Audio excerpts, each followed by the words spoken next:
Quem quer perguntar primeiro? Eu posso já. Então, esse anúncio está rodando desde segunda, né? Que foi aquele que foi programado. Está nas métricas, pelo que a gente viu. A minha dúvida é assim, pronto. Imagina, sai uma venda, né? O anúncio vai continuar rodando. Tu vais duplicar esse anúncio ou vais fazer um novo criativo? Até chegar na fase do. Ou imagina que deu muitos cliques e não deu venda. Podes fazer um remarketing para esses cliques ou Se, sobes um novo anúncio. se esse desafio fosse do 0 a 10 mil em 30 dias, eu não teria subido apenas um anúncio. Eu já teria subido uns 10, talvez 20 no terceiro dia. Mas por que eu subi só um anúncio e o segundo ele está programado, ainda não vinculou? Porque nesse caso eu quero que todos vocês entendam o processo por completo. Porque o que é que acontece? No primeiro dia, na segunda, eu falei das três coisas mais importantes. Uma delas é volume de teste de criativo.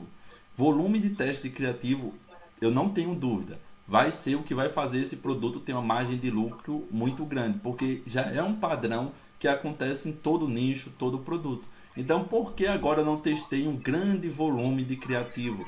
Porque se eu faço um grande volume de teste agora, a pessoa que está do outro lado, ela pode achar que é só colocar muitas imagens, muitos vídeos e que vai vender muito. Mas é importante, como eu fiz com vocês, quando eu fui fazer os 3 vídeos, por mais que eu fiz rápido, fiz aqui com vocês, gravei e depois editei, mas eu sei que aqueles vídeos, quem clicar é exatamente o público que eu desejo. Então eu vou criar mais criativos com vocês aqui e quando eu for criar os outros, novamente eu vou explicar igual eu expliquei aqueles, porque se você dominar o processo de criativo, aí não precisa esperar esse tempo todo, porque você já vai ver naturalmente as vendas saindo. Então, o único motivo de agora eu não ter duplicado é porque eu estou querendo fazer com segurança para vocês irem entendendo. Eu quero evitar que sempre acontece. Por mais que eu deixe claro às pessoas que o Facebook, o tráfego é o que mais vai vender, mas você tem que ter domínio, acontece de ter pessoas que acham que é um passe de mágica. É só colocar muito investimento que ele vai vender muito. Mas não é a questão do investimento, é se está certo ou errado. Porque se tiver certo esse anúncio ali e ele já tiver para o público correto, eu nem preciso tá mudando o valor para ele estar vendendo. Com R$ 10 que foi o que eu coloquei, ele já vai vender. Agora, o contrário também é verdade. Se ele tiver errado e eu coloco R$ 30, R$ 100 um único dia, ele não vai vender. E é por isso que entra a importante da gente saber se o criativo e o público está alinhado. Como a gente sabe que está alinhado, então eu respondo primeiro isso para poder agora responder a pergunta do Pedro. E a pergunta foi se eu vou duplicar. Por que duplicar, Écio? Para quem não tem conhecimento, quando eu vou agora nesse anúncio meu e eu duplico ele, eu estou dizendo ao Facebook, vá atrás de mais pessoas que têm o potencial de estar comprando.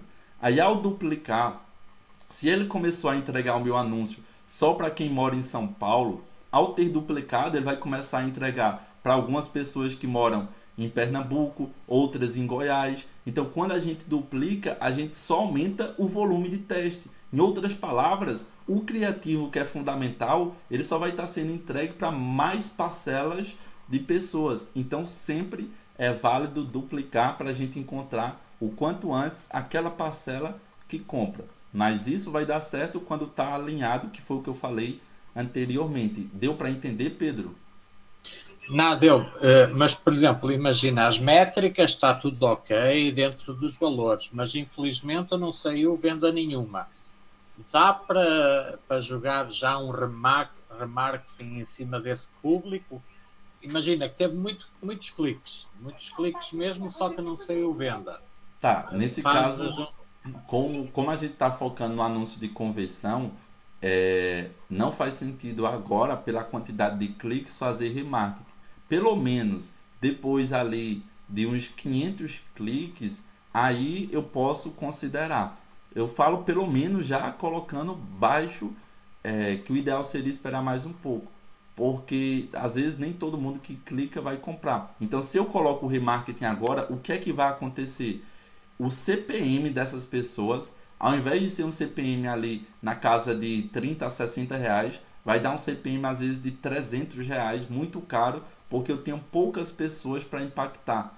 Aí por isso que agora a gente não vai colocar remarketing, vai esperar ter um volume maior, mesmo que ele venda, ou se não vender, a gente também não vai fazer. Porque o motivo da gente subir rápido, quando a gente executa a estratégia que eu ensino do RPA, que são sequências de anúncio, de atração, conversão e remarketing, é porque você tem o de atração atraindo muitas pessoas barato.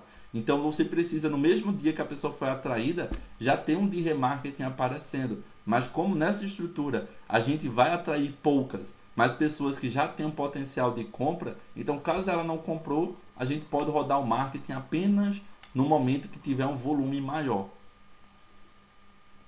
Entendeu?